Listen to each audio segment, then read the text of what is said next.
Hello friends, welcome back to EzeeHouse.com YouTube channel. Today we'll be looking at how you can construct a stock portfolio.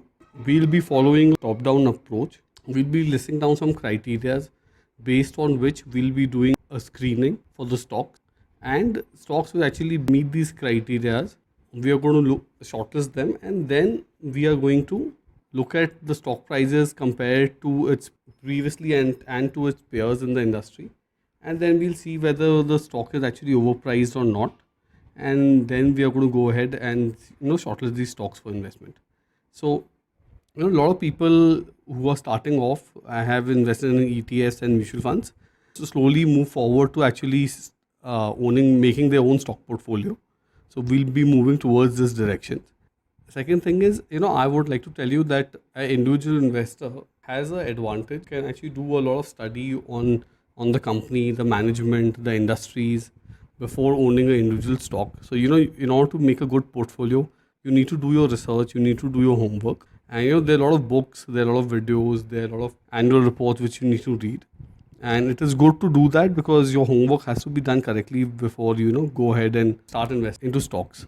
What we'll do is we'll make a plan. Our first criteria for investment process is we are going to invest for the period of long term. We are going to invest for at least 8 to 10 years. So this portfolio is good for a long term investment. And the criteria which we are going to follow is we're going to buy these stocks at a time when they've actually relatively a fairly priced. Like, we don't want to buy these stocks especially when they are at their peak. And apart from that, there are very important parameters which we are going to follow in choosing a stock. First is we are going to look at we are only going to look at investing into market leaders. So if an industry or sectors which we believe we should invest into are selected, and then that particular sector, we are going to look at industry leaders. We are going to look at companies which have a strong management, who have been the management has been tested through different timelines and have executed well on their projects and strategies and have proved themselves, and they have strong products which appeal to a large customer base, and so that it allows for long-term growth of the company. Another thing we are going to be looking at is what is the competitive advantage or the USP or the unique service which the company actually is providing, which helps it maintain its position, and people are ready to pay a premium for it. So these are the criteria which we are going to look for. Apart from that, when we listed these companies or shortlisted these companies, we are also going to be following what is the price movements of that particular company, the stock price movement, how it has been moving, and whether it is relatively valued compared to its intrinsic value, and does it make sense to actually buy that stock at this point of time. So the first sector which we're going to be looking at will be banking in India. So I'm not looking at investing into PSU stocks. We'll be looking more at private banks. The reason for that is there are a lot of regulations and government initiatives in India which makes these PSU banks more driven towards giving a service rather than running after profits. So the two private banks which I'll tell you to invest into is HDFC and ICICI Bank. The reason why I choose these banks is they have a strong brand name, they have a strong presence, they're present in every city. They have set up a network of branches and all over India, which is very hard to replicate. Firstly, because banks are regulated by RBI, and private banks and MNC banks are actually controlled as to how many number of branches they can open up in a city, in rural and in India. So a bank which already has made this presence, it's very difficult for a competitive bank to come in and make this huge network. Firstly, when you look at HDFC Bank, it is the largest private bank in India.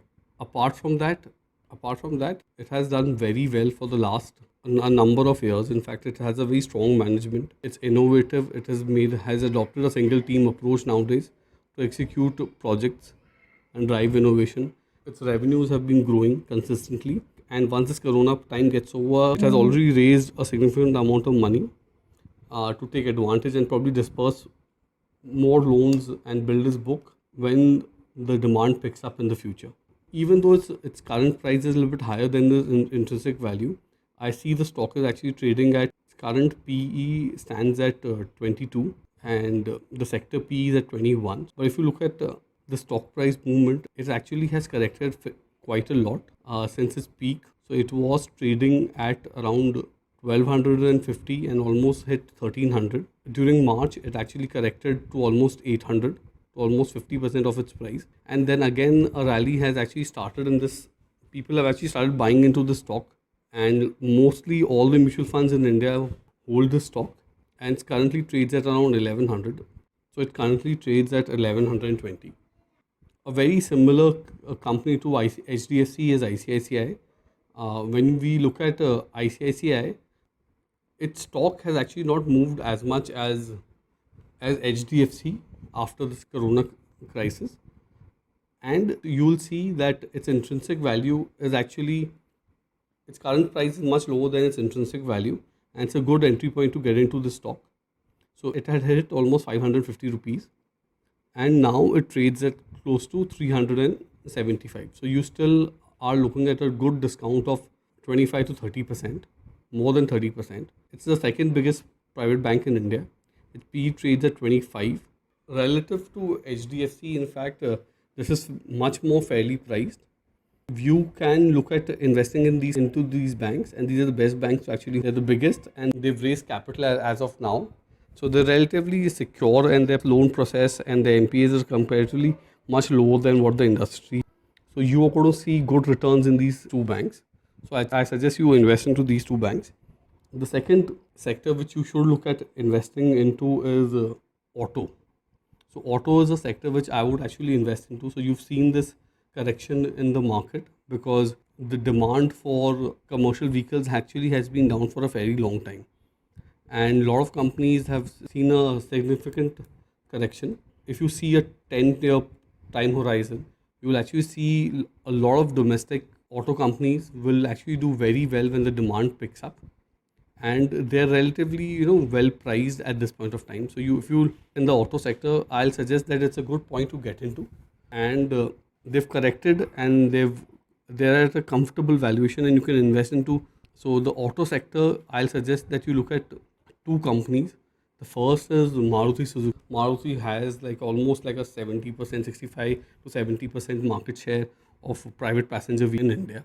It's a market leader. It's got a strong distribution network. It's very tough to compete with a company like Maruti. And everyone has in India who owns a car, probably their first car was a Maruti. Its PE is at 38. The sector PE is at 69. So it's in 2018, it was actually valued at hit a high of 9,758. And currently, the stock actually has corrected considerably after that. So the GDP numbers came back, and lack of demand in the auto sector because of this new engines and the BS6 norms and the new safety norms. Demand was actually gradually reducing, and you saw the stock come down to levels of 7,000. Post COVID, actually came down as low as 4,000, and now you've seen it climb back up to 7,000. I see Maruti as a market leader, and it'll continue to do so because other people cannot have a strong distribution and this product offering which Maruti brings to the table. And even companies like Hyundai, other companies have done well, but the small passenger vehicle is dominated by Maruti. So you should look at investing into this company from a 10-year perspective. Apart from this, the second auto company which I would like to invest into would be Tata Motors. Tata Motors actually has seen a lot of difficulties in the last 3 to 4 years, especially with JLR and passenger vehicle sales in India. But you have to understand that Tata Motors is actually a leader in commercial vehicles in India. And it's not that it doesn't have its share of problems, but I believe that this new car offering which it has of Nexon, Tigor and the Tiago are actually doing very well. It is priced very well. They've actually started a EV segment also with Nexon. And what you will see in this, the stock was actually trading at almost 400 rupees. Now you're looking at prices between 400 to 500 rupees in 2017, 2018. And the stock has corrected to a very large degree. It has not only India sales but even foreign sales. So it has a Range Rover and a Jaguar division at which Tata had bought over. and the stock was doing very well, and it had almost hit 582 rupees, and now it has corrected considerably, and it's seeing a lot of pressure on its operating margins. Its revenue actually has decreased in the last 2 quarters. Its debt is a little bit higher than what will be advisable, and but I see a lot of opportunities for Tata Motors, especially because if you look at the stock at this point of time, it actually trades at approximately 115. So it had gone down as low as 70, and it has seen a strong movement. It has climbed almost double those levels. But I'll suggest that you look at it because fairly well priced. So this is a good stock to buy, and you should look at investing in this stock.